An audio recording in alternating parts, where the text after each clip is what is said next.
for their homes suffering power cuts. And we give thanks for all those who helped in those situations to bring back a measure of normality and peace for them. May we be of one accord in deciding what is best for our community. Grant us a clear vision of what needs to be done and the desire to achieve these things as a united body to the benefit of all concerned. In Jesus' precious name we pray. Amen. Thank you, Pastor Lynn. We're going to start our agenda. Prynawn da, pawb. Welcome everyone this afternoon to this hybrid and webcast meeting of Council at 1 p.m. on the 5th of November 2025. May I please remind all members to switch off their phones to silent for the duration of the meeting. Please turn your microphones to mute unless you are speaking, and I remind you of your obligation to have your cameras on to ensure you are seen and heard, please. I assume that you have all read the paperwork before us today. It is much sadness that I recount to Council the sad death of former Councillor Paul Greenway, who represented the Baglan ward between 2012 and 2017.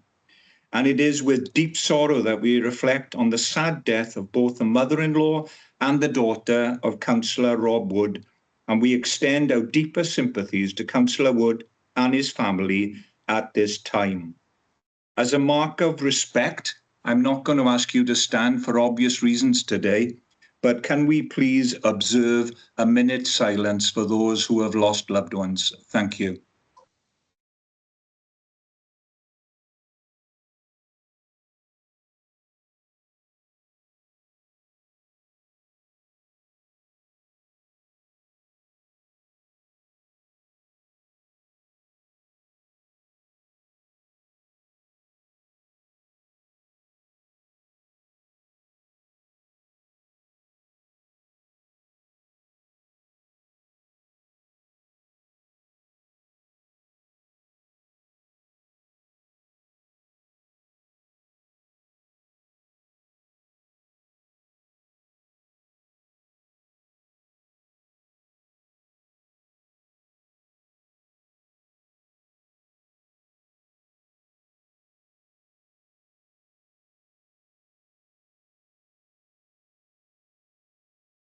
Thank you.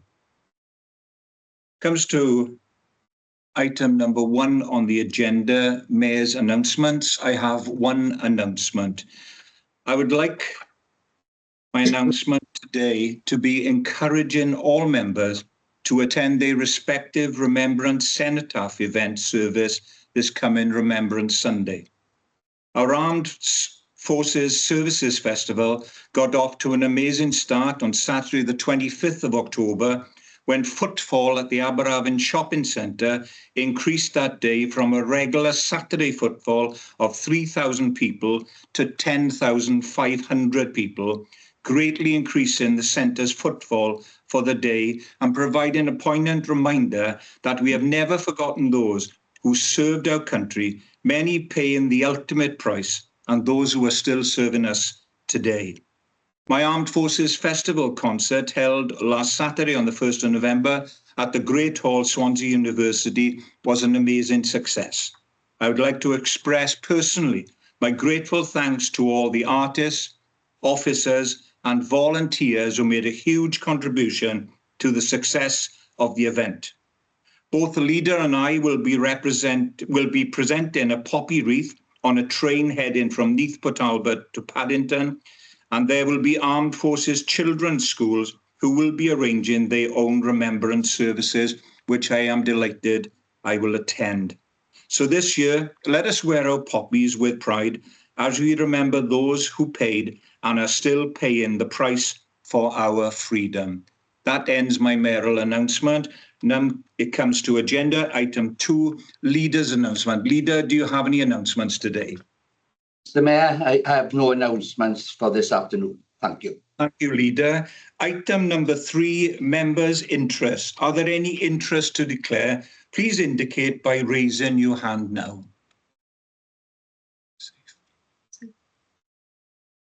Okay. There are none in conference room 4, Mr. Mayor. Yeah, Yeah, and I can see hands raised online. We are noting those, our Democratic Services team, and you will be sent a digital form to complete. Could you please now confirm your interest? First of all, Councillor Rahman. Thank you, Mr. Mayor. Agenda Part B, item number 7, Mr. Mayor, the Neath Talbot Council and Third Sector Compact.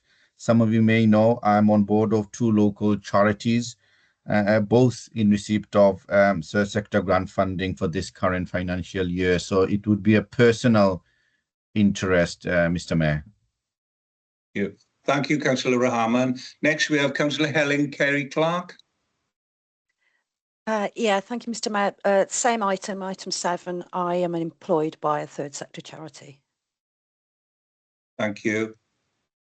Next, we have Councillor Rosalind Davis. Yes, item 7. I'm the chair of a Slivera Development Trust. Diolch. Okay. Are there any? Oh, sorry. Councillor Sonia Reynolds, please. Yes, there's the chair of Canolvan Mardy in the Ammon Valley. Thank you, Councillor Reynolds. Councillor Sarah Thomas. Yes, I'm on the board at Canolvan Mardy in the Ammon Valley. Thank you. Is that all members' interest declared? Mr. Mayor, we have an extra in the conference room 4. My apologies. No, my apologies, Mayor. It's Councillor Stephanie Grimshaw. I'd like to declare an interest, a trustee of Thrive Women's Aid and also an employee of Welsh Women's Aid, which are both third sector organisations that receive funding. Thank you. Thank you, Councillor Grimshaw. Okay, we're going to move on now to agenda item 4, minutes of previous council meeting. The minutes of the previous council are attached on pages 3 to 14 of your report. Can I have a proposer and a seconder, please, for accuracy? I'm happy to propose these minutes for accuracy, Mr. Mayor. Thank you, Leader. Thank you, Deputy Leader. If there is anyone who wishes to abstain from the vote, please raise your hand. I can see no abstentions, Mr. Mayor. Thank you, Stacey. Council, if you do not indicate to the contrary by raising your hand, it will be assumed that you are in favour of the recommendation. I can see no indication to the contrary, Mr. Mayor. Therefore, those minutes have been approved as an accurate record. Thank you, Stacey. We move on now to agenda item number 5, public question time. I can confirm that we have received no notification to speak at today's meeting. Next, we have agenda item 6, Corporate Plan 2024 to 2027, working towards a more prosperous, fairer and greener Neath Talbot Annual Report 2024 to 2025. I will now call upon the Leader of the Council, Councillor Steve Hunt, to introduce the report, please. Thank you, Leader. Thank you, Mr. Mayor. Good afternoon, everyone. Mr. Mayor, our corporate plan annual report this afternoon, 24-25, presented to Council today, provides a summary of the progress made during the last financial year on the delivery of the Council's 4 wellbeing objectives. These wellbeing objectives were approved by Council in July 2024 as part of the corporate plan 2024 to 2027, which is working towards a more prosperous, fairer and greener MPT. This is a balanced annual report this afternoon that captures our key achievements and successes across service delivery. I have picked out just some to highlight the importance of the work that has taken place. Over 2,000 children have accessed the Flying Start programme, with significant improvements in early years transition and support for children with additional learning needs. We continue to lobby Welsh Government to extend the rollout of the Flying Start, as there are so many more children across Neath Talbot who would benefit significantly from this provision. Foster care recruitment has increased, reducing reliance on residential care and generating substantial savings. Proposals for new children's residential homes are being developed, and active work streams are in place to ensure smooth transition pathways for young people. Partnership with the housing developers has also delivered more quality, affordable and low carbon housing. The Empty Property Grant Scheme has brought numerous properties back into use, and early intervention work has significantly reduced the average stay in temporary accommodation and improved homelessness prevention rates, now exceeding 70%, Mr. Mayor. Major investment in Knoll Country Park has been completed, including the visitor centre facilities and restoration projects undertaken across the park. The Aberafon Seafront Master Plan has been adopted, and new playgrounds and regeneration projects have enhanced local amenities county-wide. More work is to be done to progress our regeneration strategy and place plans, but this work needs sufficient investment to allow us to bring ideas forward for fruition. Earlier this year, the Council conducted a wide-ranging public and stakeholder consultation on the Replacement Local Development Plan, a preferred strategy. This seeks to aid economic recovery and value our unique opportunities in Neath Talbot. There is, however, much work to be done on the next important stages of the plan preparation. The deposit plan, it's a critical document that we must make provision for new homes in our county borough. So please help make Neath Talbot a more sustainable and prosperous place. We have also responded proactively to the Tata Steel transition, supporting effective individuals and businesses alike. In addition, our employability programs have supported over 543 residents getting back into work during 2024-2025, and apprenticeship schemes have continued to expand. Whilst we, like all councils across Wales, continue to face numerous challenges, these are key areas which we are continuously investing time and resources in. We are extremely proud of what has been achieved over the past 12 months, and we are as we move forward with the implementation of our corporate strategy, which is 2025 to 2028. We will continue to strive to continue our ambitious approach to delivery of our programme. The accomplishments within the annual report reflect the dedication of our staff, our members of council, the strength of our partnership, and our unwavering commitment to delivering for all our communities. I will conclude, Mr. Mayor, by asking council to formally endorse the recommendations set out on the covering report on page 16 this afternoon. Diolch yn fawr, thank you very much. Leader, for that very positive report. Members, are there any questions or comments? Please raise your hand or indicate via the chat function, and I will call upon you in turn. Okay, I'm going to take it online first. Councillor Sonia Reynolds, please. Thank you very much, Mr. Mayor, and thank you to the leader for going through the report on the plan. Welcome the report on the plan. And the moves made and the initiative taken by the senior management team to move from a plan to a strategy. The detailed business plans, which we're starting to see in scrutiny now, enable greater scrutiny, enable greater involvement, and that is to be welcomed. I hope that we will be allowed more and more as councillors to engage in discussions about the development of plans and the development of initiatives going forward, because as you're aware, councillors are a great resource of information from their local area.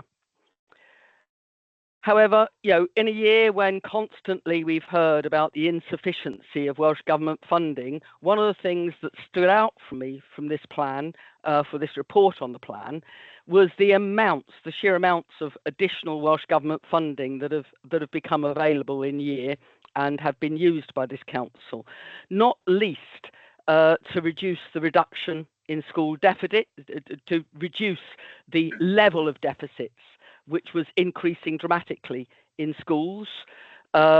Huge increases there, but reduced because of additional funding from Welsh Government, and to ensure that the overall budget achieved an underspend, even though we have spent 12.4 million from the reserve accounts.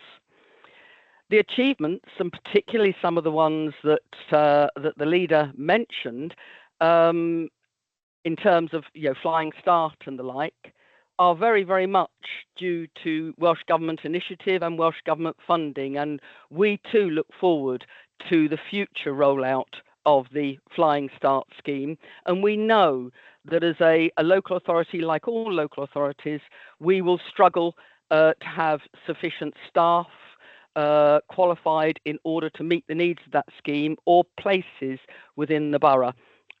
Even though the authority has managed to increase that quite dramatically. This is the 4th year of this administration. We see innovative projects, nearly all of which have come from before the last election, from the last Labour administration. We look forward to seeing the update in the DARE strategy, which is proposed coming forward, which came forward from the Labour administration. However, we've not seen the huge changes and the innovation and the income generation that was promised. We look forward to what happens going forward in this next year of the administration, and to seeing the plan move towards less grant dependency and more income generation. Thank you. Reynolds. Next, we move to Councillor Neath and Goldup John, please. Thank you, Nathan. Thank you, Mr. Mayor, and thank you, Leader, Deputy, and all of those who worked so diligently to get this document in front of us. Just 2 points of clarification on my behalf, please. Councillor Reynolds did mention it, but it's with regards to the DARE strategy on page 59 of the report. It just says the documents are expected to be finalised in March 2025.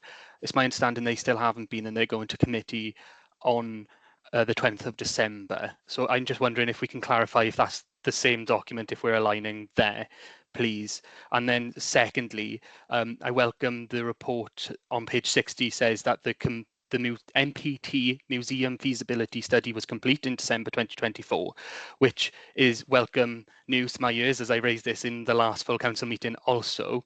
So I look forward to seeing that published, but I'm just wondering what actions will the council take to help establish a permanent museum that celebrates and showcases Neath Talbot's rich history, considering that we want that museum to be accredited by 2027 as outlined in the report. Thank you. Thank you, Nathan. In the room itself, I believe Councillor Steph Grimshaw wants to speak, please. Mr. Mayor, can I just interject a second? Councillor Goldup John has asked 2 questions. I believe he probably wants responses to those questions. One was for Councillor Jeremy Hurley and one was for Councillor Ken Phillips. So Jeremy Hurley has got his hand up. I would ask you to indulge for him to respond to the first question, and then come to Councillor Phillips for a response to the second question before you move on, please. Thank you. Thank you. Councillor Hurley, please. Many thanks, Mr. Mayor, and many thanks to Councillor Goldup John for the question and query. And yeah, I can just confirm that the DARE strategy, the updated DARE, is in progress and it is due to go through processing council. So that is the document that you were talking about. Thank you. Good response, Councillor Goldup John. Yeah, just on that then, just on a point of process more than anything, do we need to reflect that in the report, or are we happy? Is that allowed to go through as is? Because obviously it does say March 25 and that's still not the case on the DARE strategy. Councillor Hurley, would you like to come back to that question, please?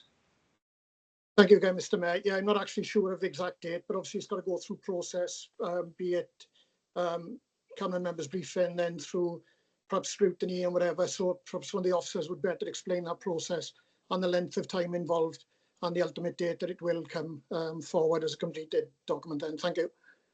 Thank you, Councillor Hurley. We're going to move next now to Councillor Ken Phillips. Thank you, Mr.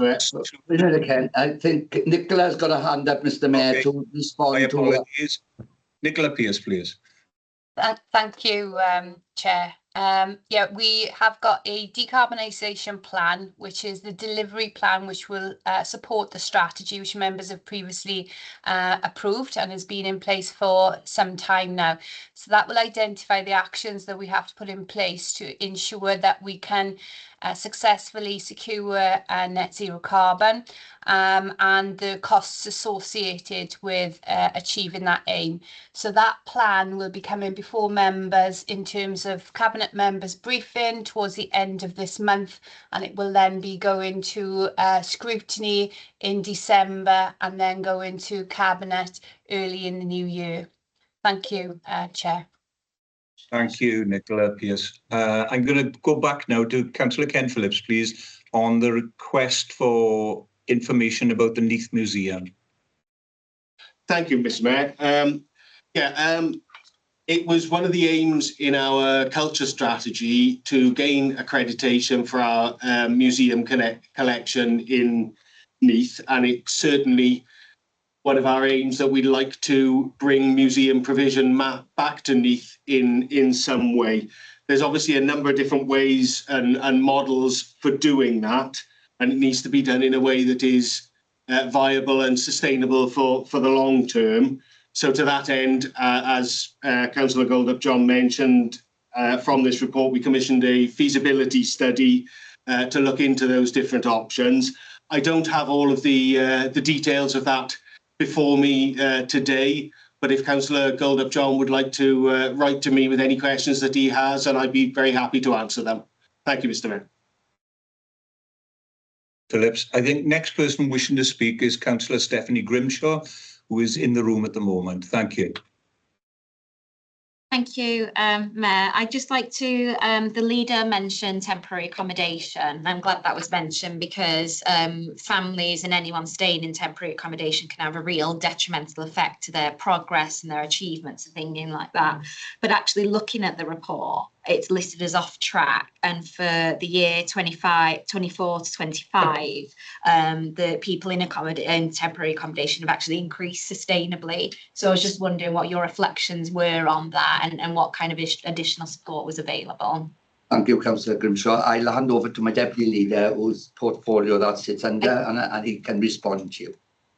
Yeah, thanks very much, Councillor Grimshaw, for the question, and you're quite right to highlight that this is a key issue, not only for us in Neath Talbot, but obviously, as you know, members will be aware across the whole of Wales and the UK.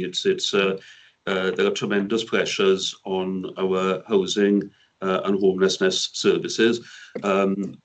Obviously, unfortunately, in Neath Talbot, we do not have our own housing stock because the decision was taken previously in the previous administration to transfer that stock. But nonetheless, we have adopted a strategy, our first comprehensive housing and homelessness and rapid rehousing strategy, which has been endorsed by Council, which identifies a key role for us as a local authority in addressing the number of households, both individuals and families, that are in temporary accommodation. And a key element of that is to move away from the dependency on sometimes unsuitable temporary accommodation, including bed and breakfast accommodation, which is both expensive and not appropriate for people for any, other than in emergency situations. So we are in the process of funding has been allocated partly from the council's own resources. It's been approved that we are able to borrow to acquire a range of properties. which we are in the process. That process is actually underway, and for members' benefits, obviously there is a seminar on this tomorrow afternoon, which I hope a number, as many members as possible will be attending, and there'll be a lot of useful information there, updating on the progress of that strategy. At the same time, of course, although I'm pleased that we are beginning to build up our own stock again for the first time in 10 or 12 years since the transfer, specifically to address the issues of emergency of homelessness, we obviously still work very closely with our housing association registered social landlord partners, and in fact are now taking, I think for the first time since the stock transfer 10 or 12 years ago, a strategic lead on the work with the housing associations that are operational within our borough. And that means that we, as a local authority, as a democratic body, are able to far better influence the provision of housing across our different communities. It doesn't resolve all of the problems because the pressures, as we know, are huge all across the UK. But I think that we can say that, in Neath Talbot, we are focusing, and this is, there's feedback coming from our partner organisations that they have welcomed this strategic approach, and therefore, we are targeting the issues of long waiting lists and homelessness, and also the need for support for people with their tendencies where that's appropriate as well. And I'm grateful for all the support that this approach has been given in the various scrutiny meetings and at full council when we adopted the rapid rehousing plan. So thanks very much again for the question. And again, I hope there'll be good attendance at tomorrow's seminar, which will look in this situation in more detail. Thank you, Deputy Leader. And I'm going to call upon my good friend, who it's lovely to see today, Councillor Matthew Crowley. Yeah, thank you, Mr. Mayor. I think Alan answered partly some of the question, and I'll probably take the question up tomorrow in the seminar. It might be more appropriate in that forum. It was regarding housing and the number of properties that have been brought back into service, cost, etc. So I'll probably get the answers there tomorrow. Thank you, Mr. Mayor. Thank you, Councillor Crowley. Members, I know... Mr. Mayor, apologies. We have a question from Councillor Stephanie Grimshaw in the room. Okay, Councillor Grimshaw. Thank you. It was just sorry to come back off that. That information was really, really useful and I really, really appreciate it. But the leader did mention it in his speech, which was why I was particularly interested in the leader's thoughts on it, because it was kind of raised as a, progress and things like that. But actually, if you look in the report, it's listed as off track. That's why that was really useful information. I don't want to kind of dismiss your answer at all. But I am really interested in the leader's thoughts, if that's okay, because it was raised in your speech. Yeah, thank you, Councillor Grimshaw. Very much aligned with Arlene. I mean, the officers are working tirelessly to put together these programs. I think we have to, and not just at the financial circumstances that we find ourselves in. It's quite expensive in hotels and bed and breakfasts, etc. We have to quality of life for homeless people and those that are in these accommodated places at the moment is probably not the right places to be. They may have other fundamental issues within their lives, so they need to have a wraparound service when they are transferred. So we're hoping that not only will they go into suitable accommodation, explained by the Deputy Leader, but they'll have the support mechanisms while they're there. Now, it's not going to fix everything. There's an awful lot that needs to be done, but I believe it's a start. And I think the corporate plan is ours, all of us, the 60 members of council. I take on board what Sonia said, she's spot on. Will members have that involvement? I'm giving you my guarantee they will. Every member of this council will have their opportunity to feed in to the plan and the strategy so that it's fit for purpose then, shall I say. So, no, you raise serious concerns and questions, grateful for them, but I'm hoping that we'll collectively do what we can in the right way, taking on board everybody's input and thoughts. But thank you again. Thank you, Leader. I'm now going to call upon Deputy Leader to sum up, please. Diolch, Mr. Mayor. Thank you very much, Mr. Mayor. Perhaps I'll just refer to one of the opening questions that we had this afternoon, and I appreciate Councillor Sonia Reynolds' remarks when she referred to the changes in the corporate plan now becoming a strategy, which is an initiative instigated by this coalition administration.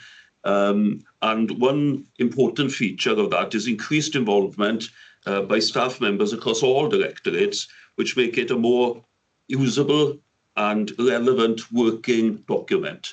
So it's not just a strategy which is passed and then put on a shelf. You know, it is a working document, and I think we will all benefit from that. And of course, as we have seen this afternoon, there is increased accountability through members, through the monitoring of the plan at council and at scrutiny meetings. So I think that will be beneficial for the working of the authority over the lifetime of the strategy. Thanks very much. Thank you, Deputy Leader. I now refer Council to the recommendations on page 16 of the report. Could I have a proposer and a seconder, please? Yes, Mr. Mayor, I'm happy to propose this agenda item. Thank you. I'll hear you, Mr. Mayor. Please to second. Okay. If there is anyone who wishes to abstain from the vote, will you please raise your hand now? I can see no abstentions, Mr. Mayor. Thank you, Stacey. Council, if you do not indicate to the contrary by raising your hand, it will be assumed that you are in favour of the recommendations. I can see no indication of the contrary, Mr. Mayor. Therefore, those recommendations have been approved. Thank you again, Stacey. We move on now to agenda item 7, Neath Talbot Council and Third Sector Compact 2025-2026. I'm going to call upon Councillor Simon Noyle, Cabinet Member for Finance, Performance and Social Justice, to present this report. Thank you, Councillor Noyle. Thank you, Mr. Mayor. I've got nothing further to add at this point. If any members have any questions on the report in front of them, myself or the officers will be kind to accept them. Thank you. Thank you. Members, are there any questions or comments? Please raise your hand or indicate via the chat function, and I will call upon you in turn.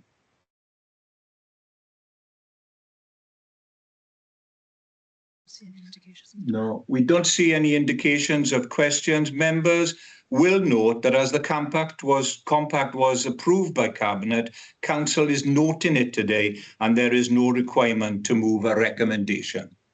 We move on now to agenda item 6, new process for staffing dismissal appeals. I advise Council that this report has been deferred for a future meeting. Next item is agenda item number 9, membership changes. I'm going to call upon Craig Griffiths, Head of Legal and Democratic Services, to present the report. Thank you, Craig. Thank you very much, Mr. Mayor. So just a short report from myself, members, for change to our planning committee. It's proposed that Councillor Suzanne Paddison be removed as a member of the planning committee and that Councillor Gareth Rice be appointed in its place. So I'm just before members to endorse today's plan. Thank you, Craig. Members, are there any questions or comments? Please raise your hand or indicate via the chat function, and I will call upon you in turn. We don't see any indications for questions. I now refer Council to the recommendation on page 188 of your report. Could I have a proposer and a seconder, please? Yes, happy to propose, Mr. Mayor. And seconder? I'll hear you, Mr. Mayor. Please to second. Thank you both. If there is anyone who wishes to abstain from the vote, please raise your hand. I can see no abstentions, Mr. Mayor. Thank you, Stacey. Council, if you do not indicate to the contrary by raising your hand, it will be assumed that you are in favour of the recommendations. I can see no indications to the contrary, Mr. Mayor. Therefore, those recommendations have been approved. Thank you. Thank you, Stacey. Agenda item 10, notice of motion under section 10. I have received no notices of motion. So we move on now to agenda item 11, questions from members with notice under Rule 9.2 of the Council's procedure rules. I have received several questions today. The first is from Councillor Carol Clement Williams. I believe you have 2 questions, Councillor Williams. Can I invite you to ask your first question, please? Thank you, Mr. Mayor.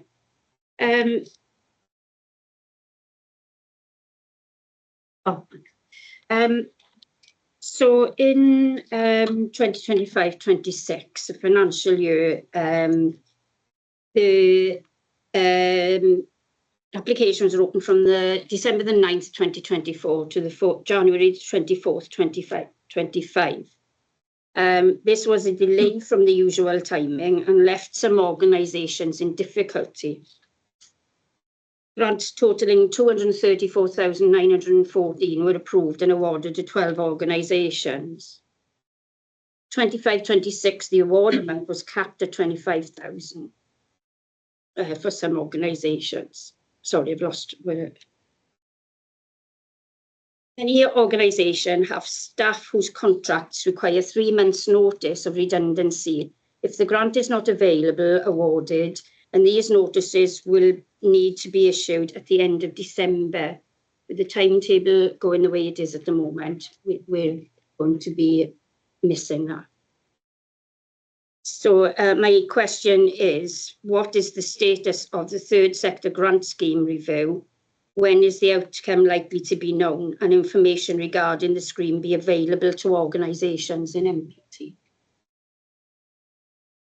Thank you, Councillor Clement Williams. Can I invite the Cabinet Member for Finance, Performance and Social Justice, Councillor Simon Noyle, to respond to that question, please? Thank you, Mr. Mayor. Yeah, thank you for the question, Councillor Williams. Just in terms of the third sector review, you'll be aware that that's recently been completed. It was a comprehensive review with extensive engagement and did involve all of the stakeholders involved in that third sector review. We had a P&R meeting, scrutiny meeting on the 23rd of October. During that meeting, this item was added to the forward work programme and has now been progressed into the democratic services process. That process will include SLT on the 12th of November, CMB on the 3rd of December, P&R on the 4th of December and Cabinet on the 16th. It's interesting because we've conducted the review and it has been comprehensive and it has been extensive, but it's taking a lot longer than we thought it would be to get the full answers. And what we do not want to do is rush into it. This third sector review, we recognise the importance that the third sector plays in providing those services alongside ours in the communities in which we live. So it has to be done properly. So at the moment, I'm not trying to preempt anything that happens. There may be a slight delay in what happens, but that will come out of those scrutiny meetings that we have. It may be that there's a further transition year next year, but we do recognise the importance of the third sector. We want to do it properly, therefore we will not be rushed into making any knee-jerk decisions into how we go forward with it, if that's okay. Thank you. Thank you, Councillor Noyle. Councillor Clement Williams, would you like to respond with a supplementary question, please? Yes, thank you, Mr. Mayor. I'm certainly not interested in rushing anything, and I do understand things need to be done properly, as I would with my previous hat on. However, there are organisations out there now who are really worried that they're going to have to lay off staff because there isn't any assurance they will have the money. So what might, and I'd ask him as Cabinet Member a plea really, what might the Council do to assist vulnerability of organisations in which the Council relies for delivery of some services? We have a long record of working with third sector partners in this Council. I'm proud to say that we continued that process in the last administration and obviously into this one. But I'm planning to roll over the underspend from last year of any scheme. And as I say, what can the Council do to assist the vulnerability of people who may have to lay off staff who are well trained? And we really don't want to lose. They are worried. A number of people have spoken to me now about the concerns that the delay may mean that they're going to fold or lose vital staff in the services. Thank you. Councillor Clement Williams. Councillor Noyle, would you like to further respond to that supplementary question, please? Yes, I would. Thank you, Mr. Mayor. Thank you, Councillor Clement Williams, for that. So the process will start on the 12th of November next week in terms of how we go forward. this authority, not just the last administration or this administration, works very closely with the third sector, and that will not change. We want to make sure that those services that they provide alongside ours are protected as much as they possibly can. I had a conversation this morning with Nolwenn Daniel, who is our corporate director, director of corporate services, and we are going to catch up with you next week, and just in advance of those first meetings happening, to understand where we sit, look at the review that has come back from a high level point of view for the first instance, to see how we go forward with it, or what our plans might be based on what that review has brought out.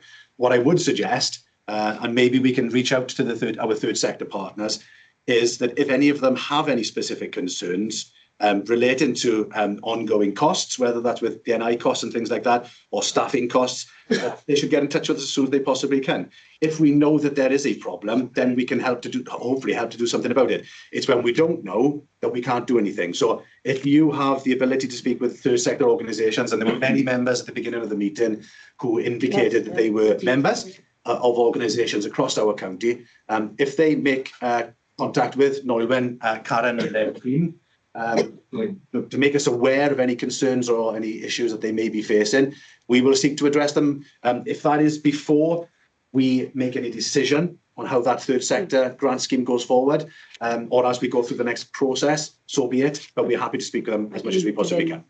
Yeah. Okay. I'm very pleased with that response, Mr. Mayor. Thank you. Are you happy with that response? We're going to move on in that case. Councillor Clement Williams, can I invite you to ask your next question to Council, please? Thank you, Mr. Mayor. What share of applications for SPF funding were made by A, the Council, and B, outside organisations? Can I invite Councillor Jeremy Hurley, please, to respond to that question? Thank you, Mr. Mayor, and thank you, Councillor Karen Clement Williams, for the question. So the SPF has run over 2 periods and also run through non-competitive anchor projects and also competitive via funding calls. So in the first period of 2022 to 25, non-competitive anchor projects, there were 5 council anchor project applications made and none from external organisations. And then competitive via funding calls, there were 28 council project applications made and 729 external organisation project applications made. In the second period of 2025 to 26, non-competitive anchor projects, there were 16 council anchor project application made and 6 external organisation project application made. And then competitive via funding calls, 19 council projects and 261 external organisation project applications made. Thank you. Councillor Clement Williams, would you like to respond with a supplementary question? Yeah, I don't know how much has been, just what share of the applications were successful, but I think you've just answered that question. I noted they were all for council and not for outside organisations. Should we be doing more work with other organisations for them to apply? Thank you. Thank you, Councillor Hurley, and thank you, Councillor Carol Clement Williams. Councillor Hurley, would you like to say anything else? Thanks again, Mr. Mayor. Yeah, there are sort of results. So the applications were successful to the council and others. Again, over the 2 periods, 22 to 25, non-competitive anchor projects, the council were successful with 5, 0 external anchor projects. And then competitive via funding calls, there were 22 council project applications approved and 432 external organisation project applications approved. The second period of 25-26, non-competitive anchor projects, there were 15 council anchor project applications approved and 6 external anchor projects. And then competitive via funding calls, 6 council project applications approved and 142 external organisation project applications approved.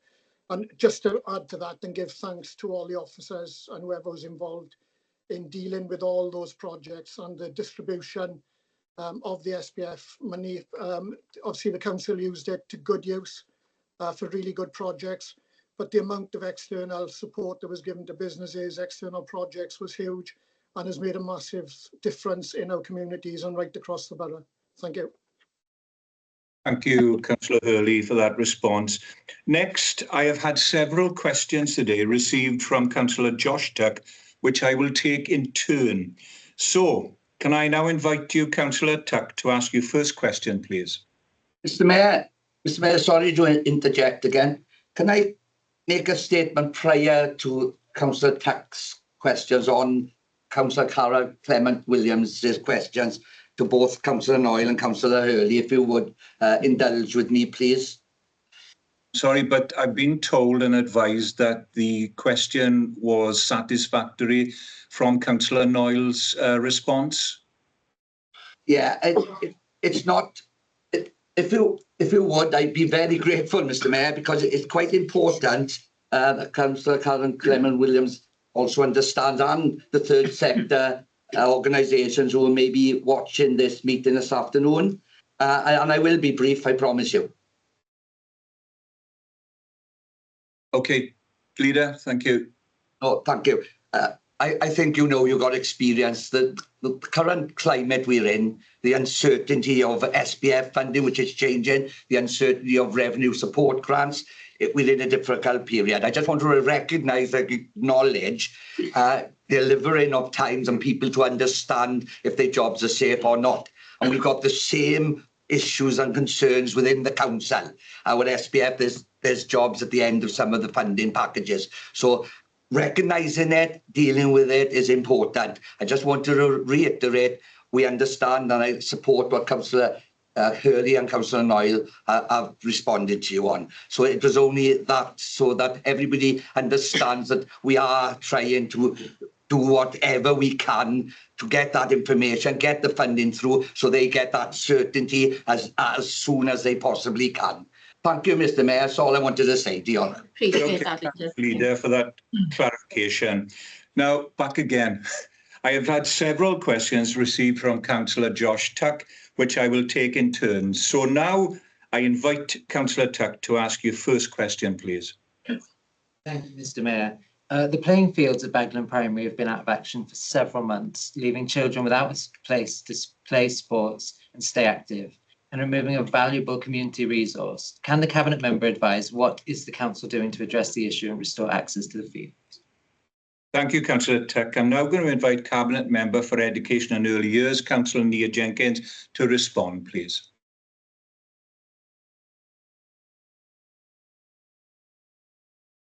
Sorry about that. I was having difficulty turning my microphone on. Yes, thank you for that question, Councillor Tuck.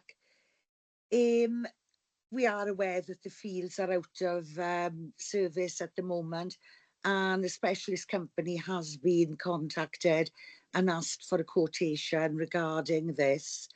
The unfortunate thing is it is quite a significant cost, and the project can only be considered alongside all our other priorities within the Education Capital Planning Programme going forward. Okay, thank you very much, Councillor Jenkins. Councillor Tuck, would you like to respond with a supplementary question? Yeah, thank you, Councillor Jenkins. When you are able to get it into the capital programme, would the Council consider using deep aeration and other suitable methods to restore the playing fields and make them usable again? They're a specialist company, so any drainage issues involved with the scheme would be to their specialist knowledge, and we would take their advice on that. It's not really something that the Education Department has any specialist knowledge in. Thank you, Councillor Jenkins. Councillor Tuck, can I now invite you to ask your next question, please, to Council? Yeah, thank you, Mr. Mayor. When the Coalition introduced parking charges in the lay-bys at Aberavon Beach, many businesses were forced to introduce charges on their private car parks to avoid people filling them and maintain enough spaces for their own customers. One of these businesses was the Aberavon Leisure Centre. As you are likely aware, there was an error with the system recently which led to many residents across Neath Talbot who used the centre to be incorrectly fined for using the car park, despite having registered their cars in the appropriate manner. Is there any way the council can have a dialogue with Celtic Leisure to try and do what we can to prevent this from happening again? Thank you, Councillor Tuck. I'm now going to invite Cabinet Member for Nature, Tourism and Wellbeing, Councillor Ken Phillips, to respond, please. Thank you, Mayor, and thank you for the question, Councillor Tuck. The operation of the car parking at Aberavon Leisure Centre is a matter for Celtic Leisure as the site operators. There was considerable pressure on car parking there before the seafront lay-by charges were applied, though the charges exacerbated the issue. With other properties taking and considering enforcement action, Celtic Leisure felt that they needed to act in the best interests of their customers. Following the removal of the lay-by parking charges and customer feedback at the centre, Celtic Leisure have taken the decision to terminate their contract with the third-party parking enforcement company and look at alternative methods of management during peak times. This termination will take place in December, and customers will still be required to continue to register their number plate in the meantime. Celtic Leisure have confirmed that, to the best of their knowledge, all parking notices have been issued correctly. However, should anyone wish to appeal a notice they have received, they should follow the procedure detailed in the notice. Thank you, Mayor. Councillor Phillips. Councillor Tuck, would you like to respond with a supplementary question, please? Yeah, thank you very much, Councillor Phillips. That was very helpful. I don't know if you'll have this information because obviously it's managed by Celtic Leisure, but does the council know if any money raised by the fines goes back into Celtic Leisure? If so, how much of each fine? Again, the terms of the contract with the third party are a matter for Celtic Leisure, but they have confirmed that the income generated goes back to the parking company as part of the monitoring and enforcement arrangements. Okay, we move on to question number 3 from Councillor Tuck. Can I now invite you to ask your next question to Council, please? Yeah, thank you, Mr. Mayor. I'm asking this question really on behalf of several of us as councillors. Can the Cabinet Member please advise that given the high level of public usage and the importance of the coastal path to the Britain Ferry, Sandfields and Bagham communities, what specific actions is the Council plan to take to ensure its timely reopening of the original route, continued accessibility, and what the timeline is for these actions, please?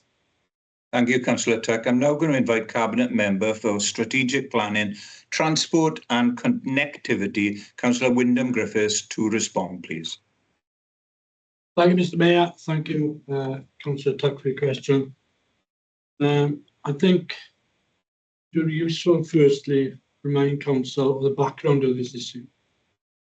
Since approximately 2015, a number of voids have appeared along the stretch of Wales Coast Path, which is abbreviated to WCP, on land outside the Council's ownership. This section of the WCP was not registered as a public right-of-way and was created in agreement with the landowner of the time. It is likely that the voids regularly appear as direct results of proximity of the estuary caused by erosion and undermining of the area by river and seawater. Since 2015, the Council has carried out remedial works to make the ground safe on approximately 4 separate occasions, which have incurred significant costs to the Council as new voids appear. There have also been issues with the illegal use of this route by motorised vehicles.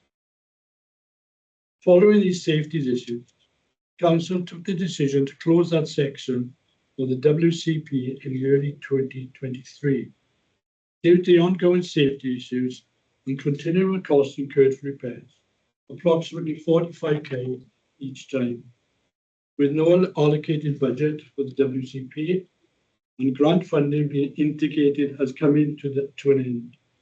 The Council was not able to fund the regularly necessary remedial works going forward. We're closing this section of the WCP, an alternative route work for the WCP was utilised, which follows the cycle track through the Baglan Energy Park. Since the closure of this section of the route, a new landowner, Welsh Government, has bought the land and have approached the Council, as well as National Resources Wales, NRW, to ascertain if it would be feasible to reopen the route on the original alignment. The landowner requested a number of demands and guarantees from the Council to facilitate reopening this route, including prevention of motorised vehicles and taking on liability, repair and ongoing maintenance. As no budget or funding is available and the problems encountered previously mentioned continue to be a safety concern, Council is not in a position to accommodate such demands, and therefore it is still not feasible for the Council to reopen the route at this time. The landowner was made aware of this in January 2025 by the Council, and a reply is still pending. As such, until the landowner is able to confirm that they will accept responsibility for the issues related to the safety of their land along the route and that the issues have been fully remediated, the WCP will not be able to promote it alongside the quays, and the alternative route through the Baglan Energy Park will remain. However, it should be noted that while the efficient alternative route is through the Baglan Energy Park, officers are aware that the landowner has opened up an unofficial permissive route around the back of the Intertissue factory that joins the original route, but misses out the problem section. The countryside team has not been officially notified of this route, but are aware that it is being used and has been signposted. It may be the case that this route becomes an official alternative in due course, but is likely to remain informal until further work has been progressed by Baglan Energy Park Freeport Master Planning. The Wales Coastal Path is an important route for the county borough. However, the safety of the public is paramount, and therefore it is with disappointment that the Council is unable to reopen the section of the route at this time. It is hoped that the landowner will further discussions in the future. Thank you, Councillor Fry-Griffiths. Councillor Tuck, would you like to respond with a supplementary question, please? Yeah, I think my supplementary question's kind of been answered in that really, so thank you very much for the answer. I appreciate it. Okay, we move on to your next question. Would you like to present this question to Council, please? Thank you, Mr. Mayor. How many cases have there been in the past 12 months of the Council using enforcement agents to collect council tax debt? Thank you, Councillor Tuck. I'm now going to invite Cabinet Member for Finance, Performance and Social Justice, Councillor Noyle, to respond, please. Thank you, Mr. Mayor, and thank you, Councillor Tuck. You asked quite a close question there in terms of how many questions, how many cases, I'm afraid. I can't give you a precise answer this year because we keep it on a year-to-date figure. So the year-to-date, this financial year, is 1,617. The financial year-end 24-25 figure was 2,574. Just to give you a little bit of background, obviously we have a legal requirement to collect council tax on behalf of the council. Those figures have been consistent over the last 4 to 5 years. The number of cases is what I'm saying there. And there is new legislation in from Welsh Government in April next year that will help us in terms of collections. Thank you. Thank you, Mr. Mayor. Thank you, Councillor Noyle. Councillor Tuck, do you have a supplementary question? No, thank you very much, Councillor Noyle. That was very helpful. Thank you. Okay, thank you very much. Councillor Tuck, I now invite you, please, to ask your final question to Council. Thank you, Mr. Mayor. How many reports have been made of missed refuse and recycling collections in A, Baglan, and B, Neath, Talbot in the previous 12 months, and how does this compare to the 12 months preceding that? Thank you, Councillor Tuck. Can I invite Cabinet Member for Street Scene, Councillor Scott Jones, to respond, please? Thank you, Mr. Mayor. Councillor Tuck has asked for specific figures on miscollections, both across the borough and in the Baglan area. The miscollections data that is gathered is for the county borough as a whole. The council don't hold miscollections data by ward, and that's always been the case. If this is required in the future, this can be presented, but would take some time and resources, which are not currently available within the service. To answer the question in relation to the county borough, the total number of miscollections for the last 12 months was 5,318. This in the context of making over 5 million collections every year.